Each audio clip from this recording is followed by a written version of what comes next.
السلام علیکم ورحمۃ اللہ وبرکاتہ۔ امید ہے آپ سب خیریت سے ہوں گے۔ اللہ رب العزت ہم سب کو اپنے حفظ و امان میں رکھے۔ آج ہم انشاءاللہ فضائل رمضان کی حدیث نمبر 17 پڑھیں گے۔ بسم اللہ الرحمن الرحیم، نحمدہ ونصلی علی رسولہ الکریم۔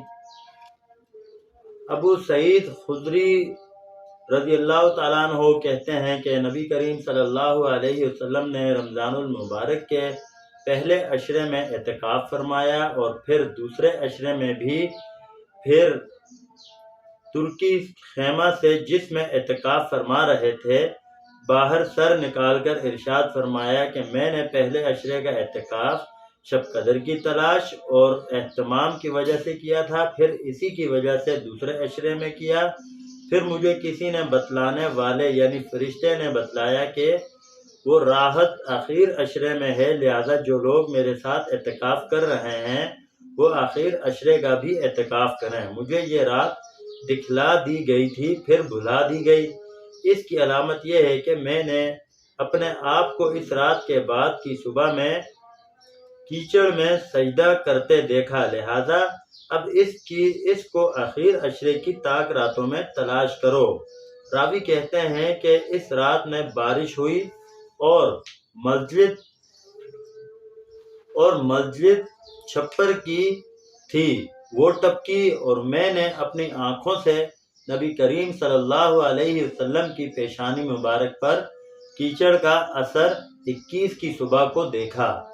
فائدے میں شیخ الحدیث لکھتے ہیں، نبی کریم صلی اللہ علیہ وسلم کی عادت شریفہ اعتکاف کی ہمیشہ رہی ہے۔ اس مہینے میں تمام مہینے کا اعتکاف فرمایا اور جس سال وصال ہوا ہے اس سال 20 روزہ کا اعتکاف فرمایا تھا، لیکن اکثر عادت شریفہ چونکہ آخر عشرے ہی کے اعتکاف کی رہی ہے، اس لیے علماء کے نزدیک سنت موقدہ وہی ہے۔ حدیث بالا سے یہ بھی معلوم ہو گیا کہ اس اعتکاف کی بڑی غرض شب قدر کی تلاش ہے، اور حقیقت میں اعتکاف اس کے لیے بہت ہی مناسب ہے کہ اعتکاف کی حالت میں اگر آدمی سوتا ہوا بھی ہو تب بھی عبادت میں شمار ہوتا ہے۔ نیز اعتکاف میں چونکہ آنا جانا اور ادھر ادھر کے کام بھی کچھ نہیں رہتے، اس لیے عبادات اور کریم آقا کی یاد کے علاوہ اور کوئی مشغلہ بھی نہ رہے گا، لہذا شب قدر کے قدردانوں کے لیے اعتکاف سے بہتر صورت نہیں۔ نبی کریم صلی اللہ علیہ وسلم اول تو سارے ہی رمضان میں عبادات کا بہت زیادہ اہتمام اور کثرت فرماتے تھے، لیکن آخر عشرے میں کچھ حد ہی نہیں رہتی تھی، رات کو خود بھی جاگتے اور گھر کے لوگوں کو بھی جگانے کا اہتمام فرماتے تھے، جیسا کہ صحیحین کی متعدد روایات سے معلوم ہوتا ہے۔ بخاری مسلم کی ایک روایت میں حضرت عائشہ رضی اللہ تعالیٰ عنہ فرماتی ہیں کہ آخر عشرے میں حضور صلی اللہ علیہ وسلم لنگی کو مضبوط باندھ لیتے اور راتوں کا احیاء فرماتے اور اپنے گھر کے لوگوں کو بھی جگاتے۔ لنگی مضبوط باندھنے سے کوشش میں اہتمام کی زیادتی بھی مراد ہو سکتی ہے اور بیویوں سے بالکلیہ اعتراض بھی مراد ہو سکتا ہے۔ بس میرے محترم بھائیو دوستو بزرگو، اللہ رب العزت جو پڑھا جو سنا اس پر ہم سب کو عمل کرنے کی توفیق عطا فرمائے اور اس کی دوسروں کو دعوت دینے کی توفیق عطا فرمائے۔